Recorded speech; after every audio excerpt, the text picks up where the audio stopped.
ഇന്നത്തെ ദിവസമേ പോക്കായിരുന്നു കേട്ടോ. എന്താണെന്ന് കേൾക്കണം. രാവിലെ അലാറം അടിച്ചിട്ടുണ്ടായിരുന്നില്ല, അതുകൊണ്ട് തന്നെ എണിക്കാനും വൈകി.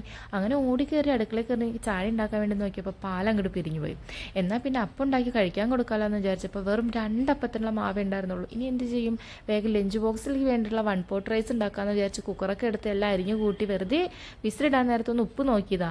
പൊടി ഉപ്പാന്ന് ഓർത്ത് കല്ലുപ്പ് വാരിയിട്ടു. പിന്നെ ഭയങ്കര ഉപ്പ്. അതിനൊക്കെ മാറ്റി വേറെ എന്തൊക്കെയൊക്കെയോ ചെയ്ത് അതിനെ വിസിലിട്ടിട്ട് വന്ന് അയൺ ബോക്സ് ഓണാക്കിയത്. അതൊന്നും കിട്ടി ഷോക്ക്.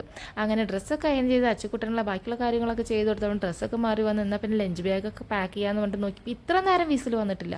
നോക്കിയപ്പോൾ ഞാൻ തിരക്കിൽ ഗ്യാസ്കറ്റൊന്നും നേരെ ഇട്ടുണ്ടായിരുന്നില്ല. അങ്ങനെ ചോറെല്ലാം അടിപ്പിടിച്ച് കരിഞ്ഞ് പിന്നെ അതിനെ തുറന്ന് ഞാൻ കുറച്ച് സ്മോക്കഡ് റൈസാണെന്നും പറഞ്ഞ് ഒരു മുട്ടയും പൊരിച്ച് ചോറും ഒക്കെ പാക്ക് ചെയ്ത് അച്ചുക്കുട്ടൊക്കെ ടാറ്റയും പറഞ്ഞ് വീട്ടിൻ്റെ ഉള്ളിൽ കയറി വന്ന് നോക്കിയപ്പോൾ ഇതായിരിക്കണം വാട്ടർ ബോട്ടിൽ. ഇനി വന്നാൽ തുടങ്ങും കരയാൻ. അപ്പോൾ അവൻ വരുമ്പോഴത്തേനും നല്ല അവന് ഇഷ്ടപ്പെട്ട എന്തെങ്കിലും ഉണ്ടാക്കാമെന്ന് വിചാരിച്ചിട്ടാണ് പപ്സ് ഉണ്ടാക്കിയത്. പപ്സൊക്കെ നന്നായി വന്നു. പക്ഷേ അച്ചുക്കുട്ടൻ്റെ പകരം ആരെ തിന്നുകൊണ്ടിരിക്കണം നോക്ക്.